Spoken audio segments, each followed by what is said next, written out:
Hey everybody, two Alpha Gals here. I'm Debbie Nichols. And I'm Candace Mathis, and you're listening to In the Tall Grass, where we're sharing stories of reinvention, resilience, and rediscovering joy.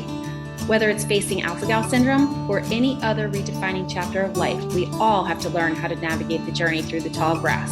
So here we go. So in addition to Alpha Gal syndrome and brown hair and brown eyes, there we go. Candace and I have quite a few things in common, but one of those things that we have in common is a little bit of trouble asking people for help. And this is something we want to talk about with Alpha Gal syndrome, because when living with Alpha Gal syndrome or another food allergy or another chronic condition, you need to be able to ask for the support that you need. And that can be really difficult. Candace and I learned this firsthand when we were first starting, when Candace got really sick at the beginning of this, before we knew that it was Alpha Gal syndrome. And I should let her tell you. Yeah. I mean, I think that was such a huge wake-up call to me. I don't know that if you would have asked me prior to that, if I had a problem asking for help, I probably would have been like, yeah, but it was really, really hard. Really hard. I mean, we hadn't been friends that long, like maybe a year. I felt this pull to you. And, I know we say this all the time. It just was this divine thing. But in my time on the couch, which was like 3 months, I think, total, where I was really unable to get off of my couch, I had to dig deep to ask, like, as a 38-year-old woman, mom of three,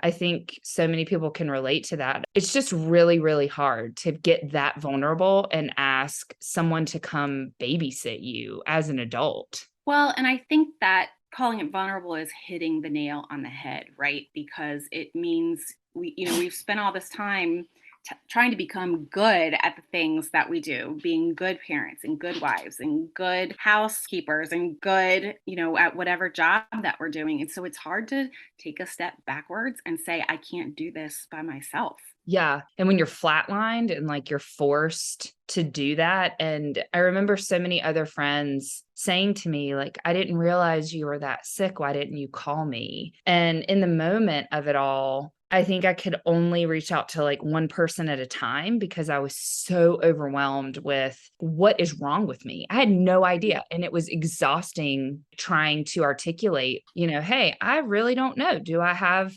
some form of cancer? Do I have this like really rare disease? Because it flipped overnight, like literally. And, it was, and I think I just had a lot of time to reflect in those moments of being still. And I was really grateful, I think, for previous work I had done, just reading about vulnerability and like letting go of this notion of strength is like stuffing it down, which I found through my own experience that that's not the case. And thank God for Brene Brown. Like it was like all of her stuff I had to like put into practice, prayer and stillness, and really leaning into the unknown and getting comfortable with being uncomfortable, if that right. makes sense.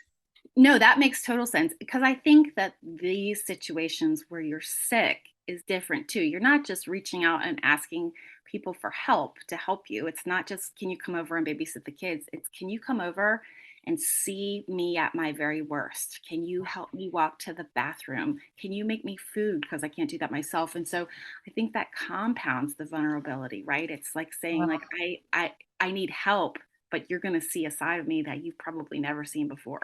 Yeah, absolutely. And I'm trying to think back to those days, because you did all of those things for me and watched me, cry, and just really, it was the hardest thing I think I've ever been through, was that time. And I don't even think I thought, in those moments, I didn't care about the surface stuff. It was like, I didn't care about how I looked. I didn't care about any of that, like having to use the bathroom with the door open. I mean, Right. like having you there to do all of my essential needs with me and for me,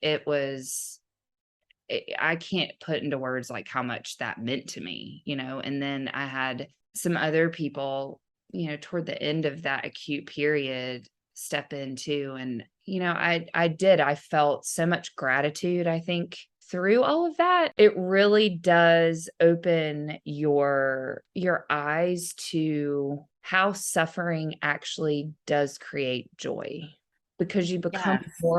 you become more grateful. Yes. Yeah, that's a beautiful way to put it.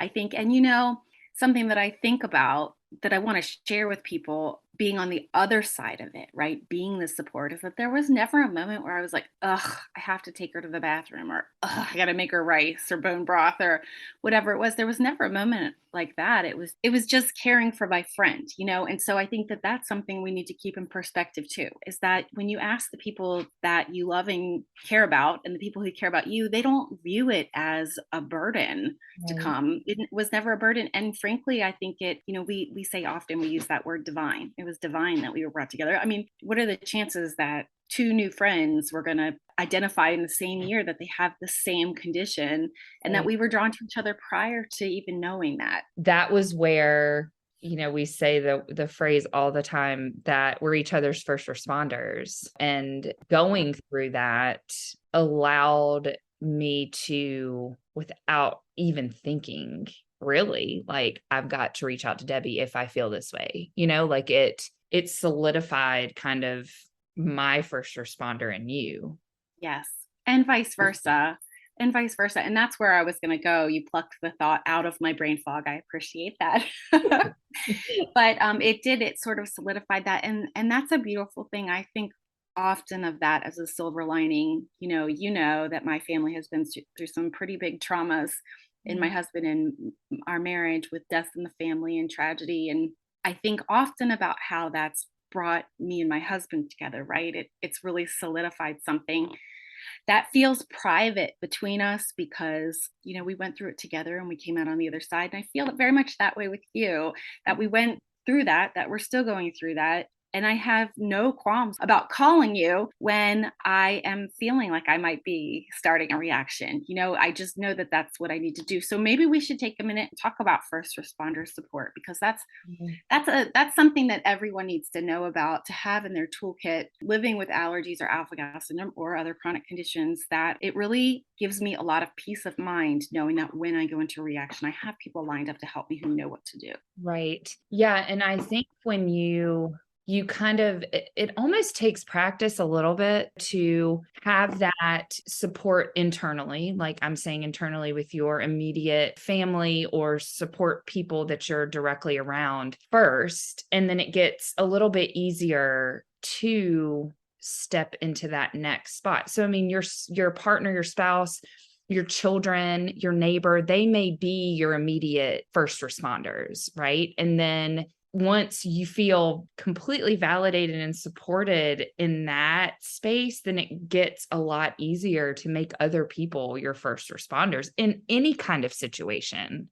Yes, that's exactly right. I feel like allowing yourself to be a little bit vulnerable in these situations and accepting help, it really does help. Makes it easier to sort of broaden that circle so that you're covered. If your nuclear family or those who are in proximity to you are unavailable, that you've got someone lined up who knows what your reactions look like.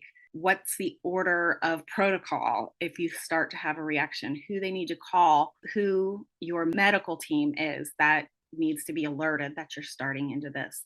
Yeah, absolutely. And I was actually at a yoga class 2 days ago and had a girl sit down beside me that I had met a couple years ago. And so we started talking, and she told me that was the first time that she had exercised since being diagnosed with POTS. And Mm, I don't know this girl very well, but I said, look, if you start to feel weird during yoga, just tap me, like, let me know that you're feeling weird and I'm happy to help you. We've talked about this a lot, I think, just in the mental health space, that going through these things and having to have these protocols, if you will, in place for ourselves makes us more compassionate to others, and it makes us want to ease the burden a little bit, because I don't know what her protocols are, but I wanted to make her feel comfortable in that situation just a little bit, Yes. Yeah, I love that you brought that up too about the compassion, because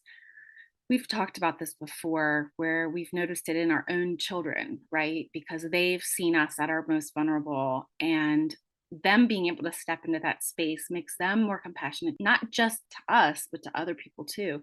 And I Yeah. feel like your yoga example is perfect because you being able to let her know that she had a companion there who could help her if something happened probably made her feel comfortable knowing that she had someone she could ask, right? And Right. us exhibiting compassion helps other people step into that vulnerable space, which is where we all need to be comfortable on some level going. And I say comfortable because even now I have trouble asking for things. My parents live close by and I love them to pieces and they love me and they love my children. And I still hate asking them to come and help me by watching the kids or the dogs or something, so it's not 100% comfort, but you have to get to a place where when you really need it, you can ask. And I have no doubt at this point in my life that if I was in a place where I needed help, I could call you, or I could call my parents, or I could call our mutual friend Chris. I know that there are people that I can call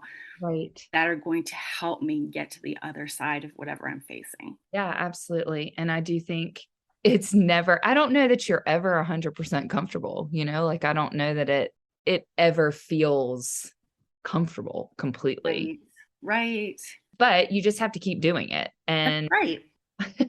Right, because truthfully, it's easier to ask the people who love you, who you love for help, but we have to be able to get comfortable asking the people that we don't know, speaking our needs in restaurants or in medical facilities. We have to be able to be comfortable there. And those are people who really don't necessarily even care about us or our needs or whether or not we have a reaction. I think most people in the world have some level of compassion, but they're right. not invested in our needs. And so the more that you can practice, I think, with your nuclear family or your additional first responders, I think it makes it that much more easy to start asking the people outside your circle for the things that you need, because we have to do that, right? We have to ask for no dairy or chicken cooked in foil, or, can I see the wine list so I can see if it's vegan? And Right. these things that feel like we might be inconveniencing other people, that's necessary for us, right? We need to be able to find joy in these moments because Yeah. we face this all the time, right?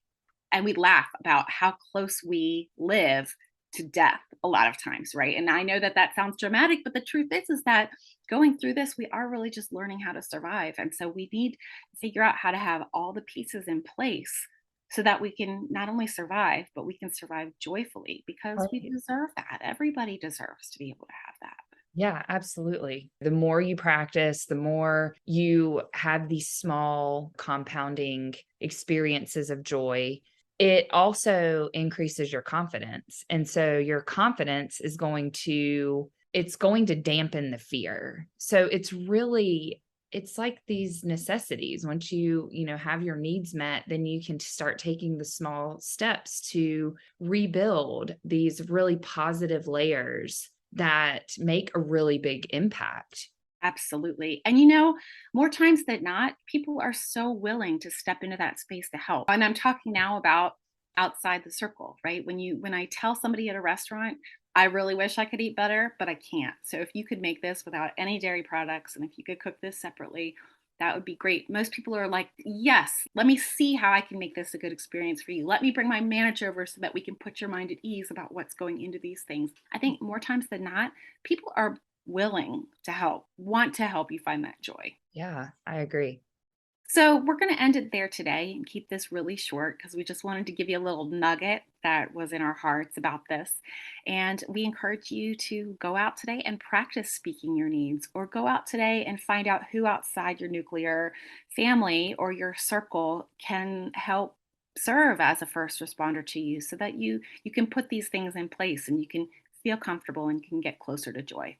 Yep. And we love that. And if you don't have that in your life or you're feeling really overwhelmed, reach out to us. We're always open to chatting via email or whatnot. So don't hesitate to reach out to us. And you can find our information on our website. Yes. And one thing I would add to that too is that that was part of the purpose of getting into this for me and Candace.